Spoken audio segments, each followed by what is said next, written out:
सुभद्रा कुमारी चौहान का जीवन परिचय। जीवन परिचय। सुभद्रा कुमारी चौहान का जन्म नाग पंचमी के दिन 16 अगस्त 1904 को इलाहाबाद के पास निहालपुर गांव में एक जमींदार परिवार में हुआ था। इनके पिता का नाम ठाकुर रामनाथ सिंह था। सुभद्रा कुमारी चौहान 4 बहनें और 2 भाई थे।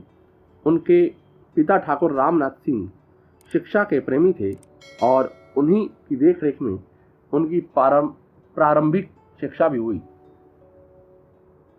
सुभद्रा कुमारी चौहान का विद्यार्थी जीवन प्रयाग में बीता। क्रॉसवे गर्ल्स कॉलेज में उन्होंने शिक्षा प्राप्त की। प्रतिभाशाली बचपन।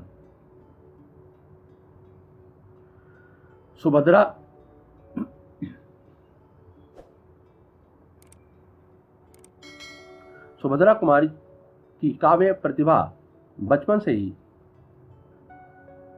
सामने आ गई थी। 1913 में मात्र 9 वर्ष की आयु में सुभद्रा की पहली कविता प्रयाग से निकलने वाली पत्रिका मर्यादा में प्रकाशित हुई थी। यह कविता सुभद्रा कुंवरी के नाम से छपी। यह कविता नीम के पेड़ पर लिखी गई थी।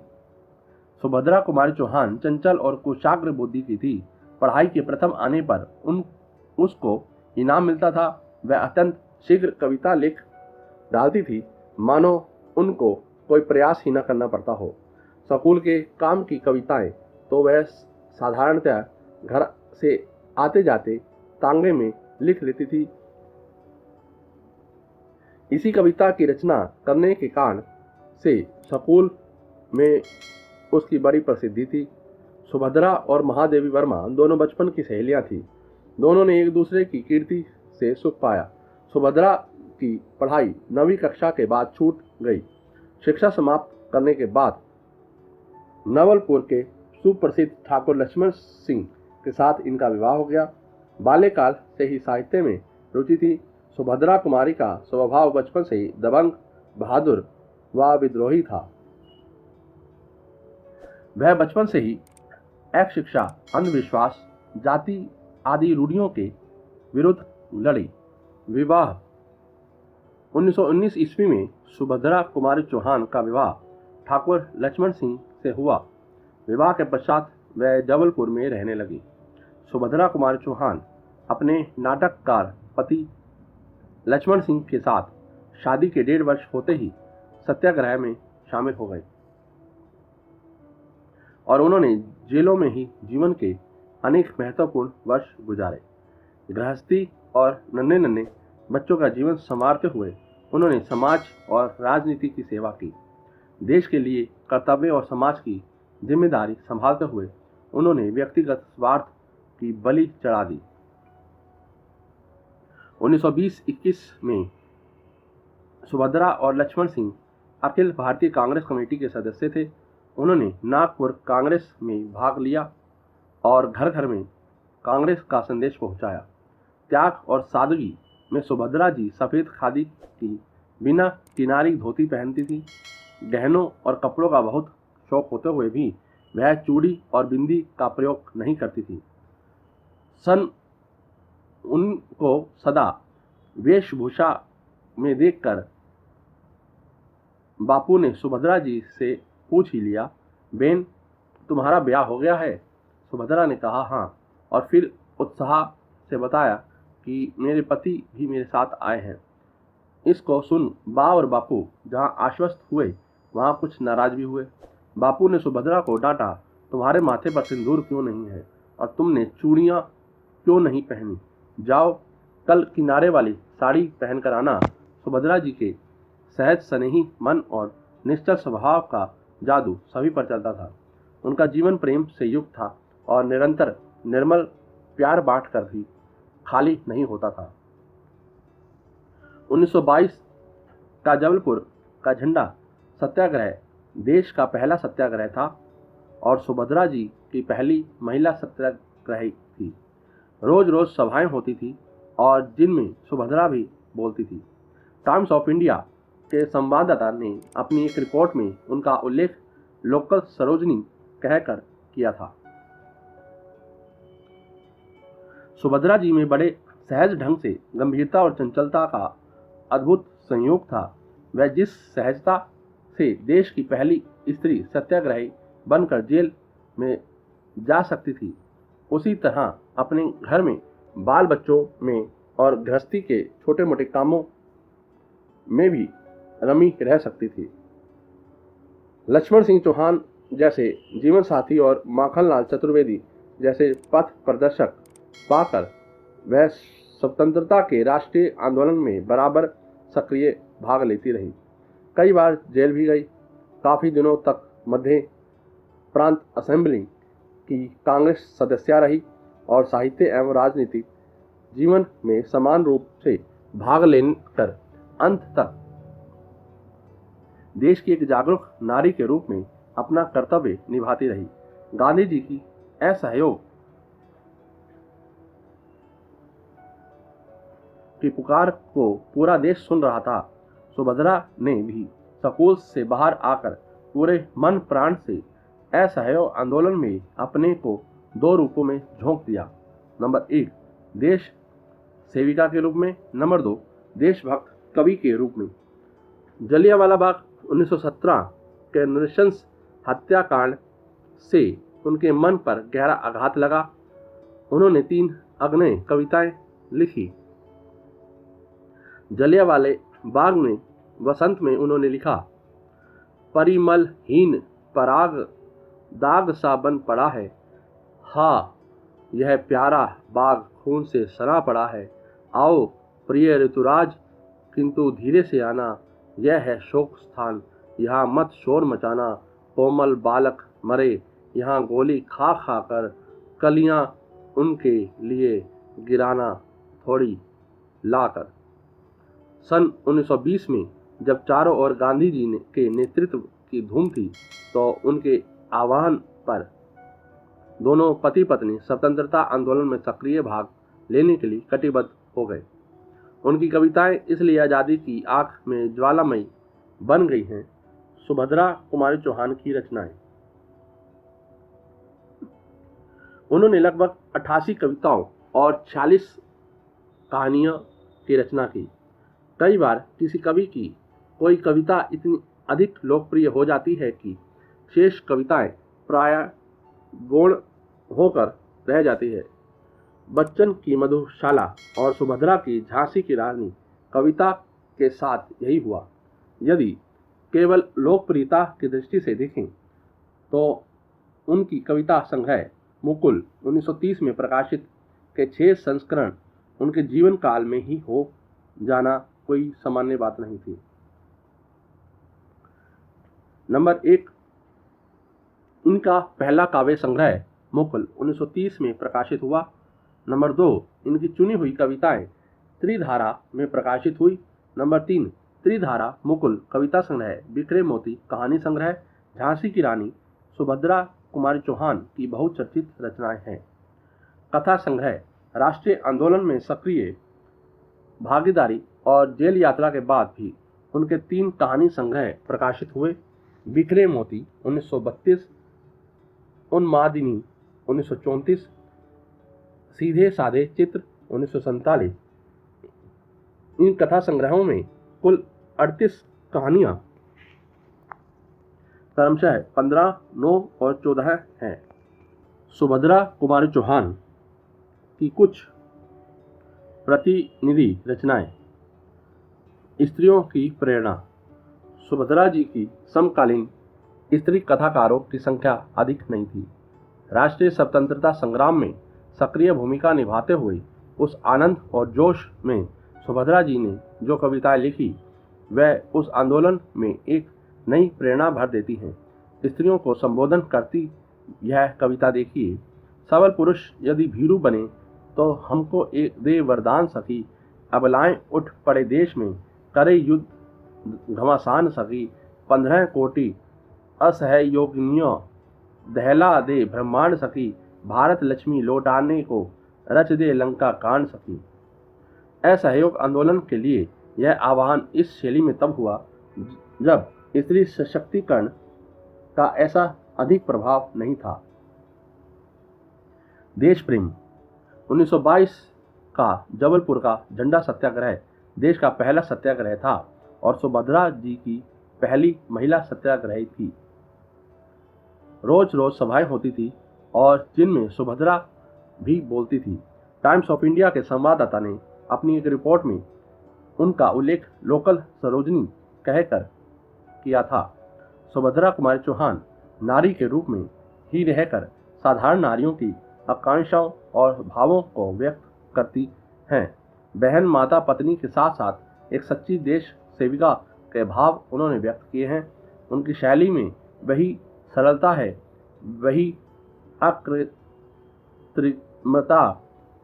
और स्पष्टता है जो उनके जीवन में है। मुक्ति बोध। तरल जीवानुभूतियों से उपजी सुभद्रा कुमारी चौहान की कविता का प्रेम दूसरा आधार स्तंभ है। यह प्रेम द्विमुखी है। शैशव बचपन से प्रेम और दूसरा दाम्पत्य प्रेम, तीसरे की उपस्थिति का यहाँ पर सवाल ही नहीं है। बचपन से प्रेम। शैशव से प्रेम पर जितनी सुंदर कविताएं उन्होंने लिखी हैं, भक्ति काल के बाद वह अतुलनीय हैं। निर्दोष और अलहड़ बचपन को जिस प्रकार स्मृति में बसाकर उन्होंने मधुरता से अभिव्यक्त किया है, वह कभी पुरानी न पड़ने वाली कविता है। बार बार आती है मुझको मधुर याद बचपन तेरी, आ जा बचपन एक बार फिर, दे दो अपनी निर्मल शांति, व्याकुल व्यथा मिटाने वाली वह अपनी प्राकृत विश्रांति। अपनी संतति में मनुष्य किस प्रकार मेरा नया बचपन कविता में मार्मिक अभिव्यक्ति पाता है। मैं बचपन को भुला रही थी, बोल उठी बिटिया मेरी, नंदनवन सी फूल उठी यह छोटी सी कुटिया मेरी। शैशव संबंधी इन कविताओं की एक और बहुत बड़ी विशेषता है कि ये बिटिया प्रधान कविताएं हैं। कन्या भ्रूण हत्या की बात तो हम आज जोर शोर से कर रहे हैं, किंतु बहुत ही चुपचाप बिना मुखरता के सुभद्रा इस विचार को सहजता से व्यक्त करती है। यह अगले जन्म मोहे बिटिया ना की जो का भाव नहीं, अपितु संसार का समस्त सुख बेटी में देखा गया है। बालिका का परिचय बिटिया के महत्व को इस प्रकार प्रस्थापित किया है। दीप शिखा है अंधकार की, घनी घटा की उजियाली, उषा है यह कमल भृंग की, है पतझड़ की हरियाली। कहा जाता है कि उन्होंने अपनी पुत्री का कन्यादान करने से मना कर दिया था कि कन्या कोई वस्तु नहीं कि उसका दान किया जाए। स्त्री स्वतंत्र का कितना बड़ा पक्ष था वह। भक्ति भावना। उनका भक्ति भाव कभी प्रबल है। पूर्ण मन से प्रभु के प्रमुख सर्वात्म समर्पण की इससे सुंदर सहज अभिव्यक्ति नहीं की जा सकती।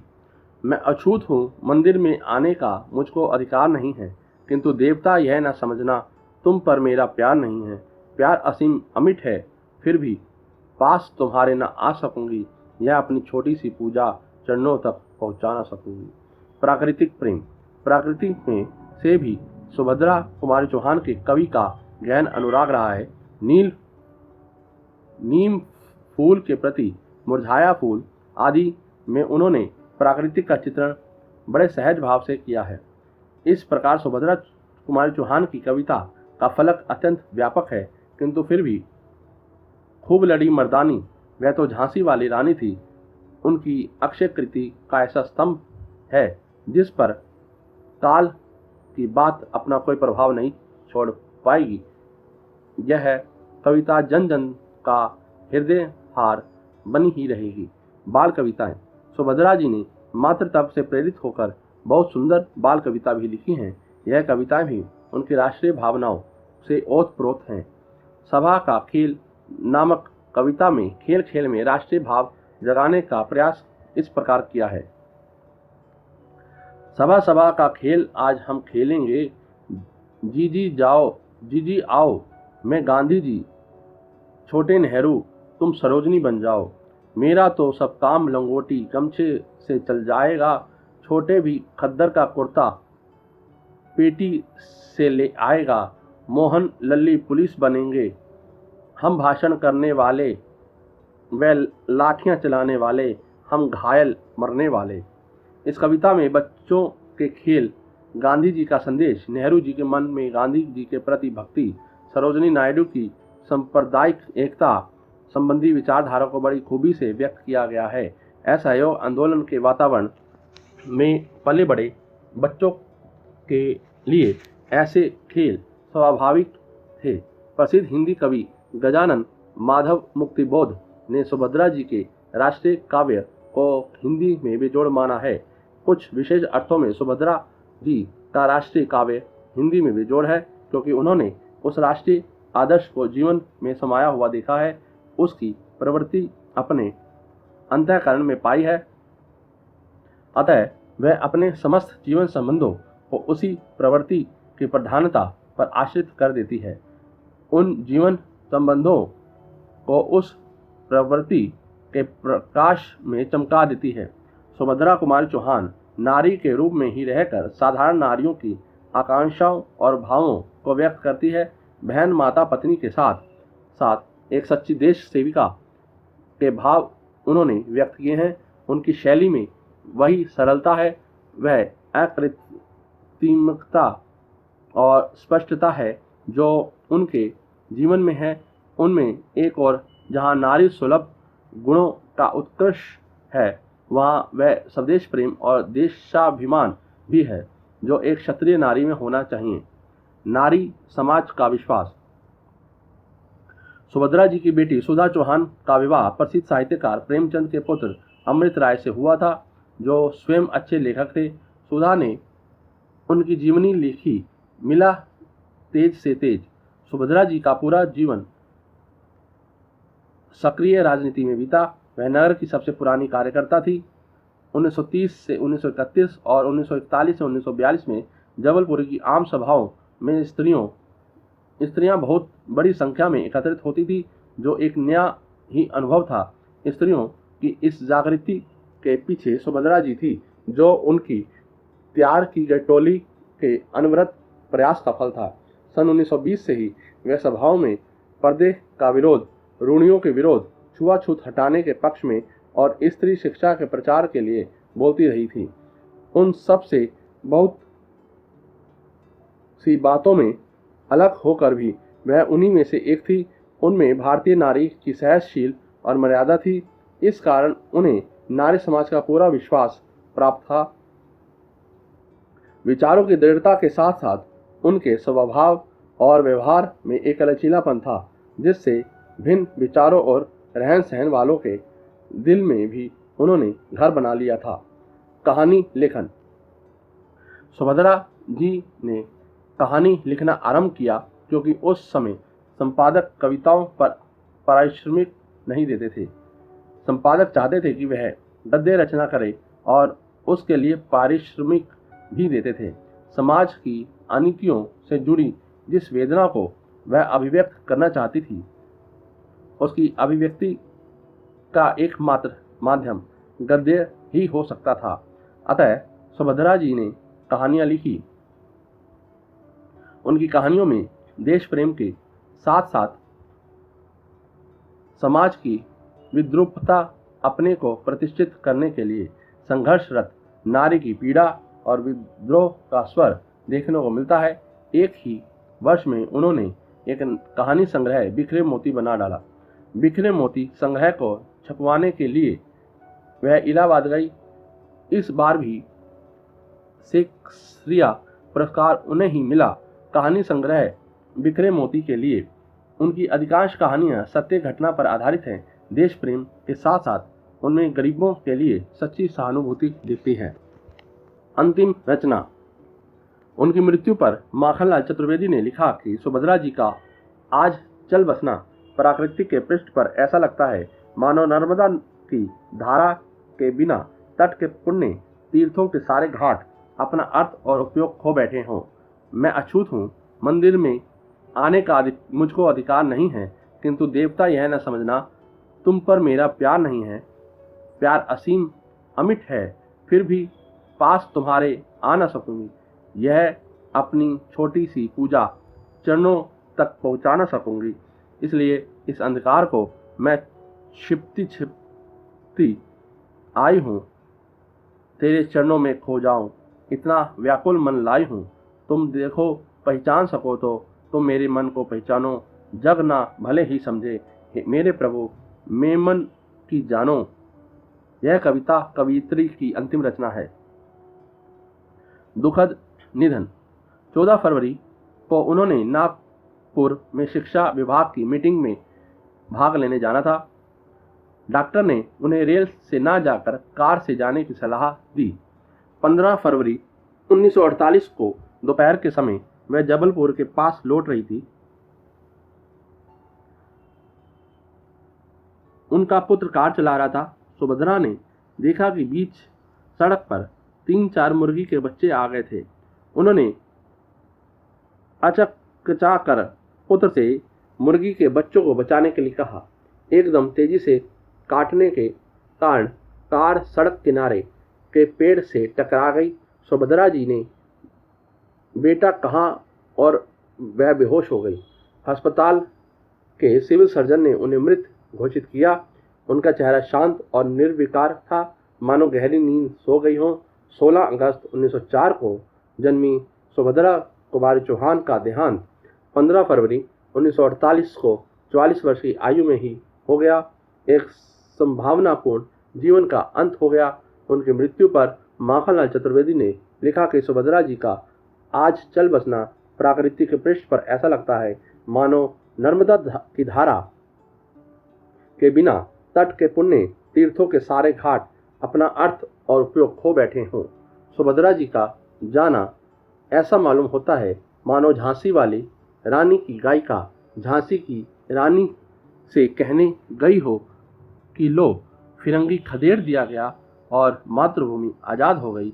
सुभद्रा जी का जाना ऐसा लगता है मानो अपने मातृत्व के दुग्ध स्वर और आंसुओं से उन्होंने अपने नन्हे पुत्र को कठोर उत्तरदायित्व सौंपा हो। प्रभु करे सुभद्रा जी को अपनी प्रेरणा से हमारे बीच अमर करके रखने का बल इस पीढ़ी में हो।